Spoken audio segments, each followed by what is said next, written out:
Naratili sa evacuation center ang ilang residente sa Albay bilang pag-iingat sa pag-aalburuto ng Bulkang Mayon. Live mula sa Tabaco City, may unang balita si Ian Cruz. Yan. Igan na maulang umaga mula nga dito sa Tabaco City sa Albay, isa sa mga lugar sa paligid ng Bulkang Mayon na apektado nga ng pag-aalboroto ng bulkan. At Igan, dito sa kinaroroonan natin, itong buwang evacuation center, nasa 50 pamilya o nasa 215 na mga individuals yung nandirito, matapos nga silang lumikas nang itaas nga ang alert level 3 ang babala dahil nga sa pag-aalboroto ng bulkan. 735 na individuals naman o 156 na families ang lumikas as of 8 p.m. kagabi sa buong lungsod na malapit sa bulkan.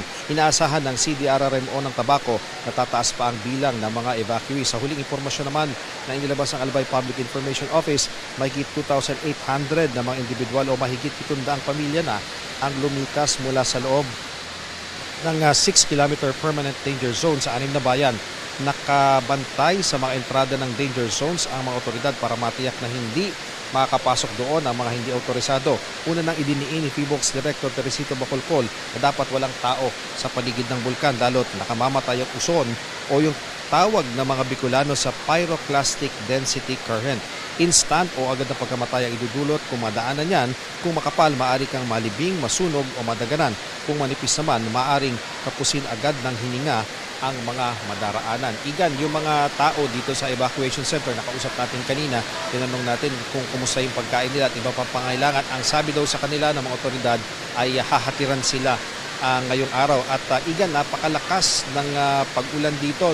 Kung hindi tayo nagkakamali, nasa 500 to 100 mm yung dinudulot na pag-ulan dahil nga dun sa epekto ng shear line. At yung ilan sa mga tent dito, nakausap natin yung ibang evacuees na babasa daw yung kanilang tent. So nag-a-adjust na lamang sila at ginagawa ng paraan para tuyo pa rin yung kanilang tinutulugan dito sa evacuation center nila. Iyan, yung ulan ba na yan, malaki na itulong para sa epekto ng ashfall?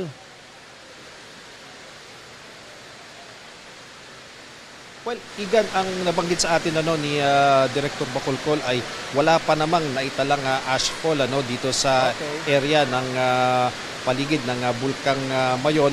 At ang sinasabi lang niya, Igan, napakahalaga pa rin na dapat laging may naka-ready na mga face mask ang ating mga kababayan dito dahil sakaling magkaroon ng malakas sa pagsabog ay talagang definitely kakailanganin nila yan para nga doon sa mga abo at syempre napakasangsang din ng amoy ng asupre na magagaling din sa bulkan, Igan. Yung aktibidad ng bulkan, may napansin ka ba epekto ng ulan na yan? Well, Igan, sa ngayon, patuloy na binabantayan ng PHIVOLCS yung aktibidad nitong Bulkang Mayon. Pero ang nabanggit sa atin ni Director Bacolcol, meron kasing mga pyroclastic materials doon sa Bulkang Mayon. So, maaari, Igan, na itong napakalakas sa pag-ulan ay magkaroon ng mga lahar flow. Kaya talagang pinag-iingat yung malalapit doon sa mga daluyan ng tubig dahil syempre mapanganib yung pagdaloy ng lahar, Igan. Maraming salamat. Ingat kayo dyan. Ian Cruz. Igan, mauna ka sa mga balita. Mag-subscribe na sa GMA Integrated News sa YouTube para sa iba't ibang ulat sa ating bansa.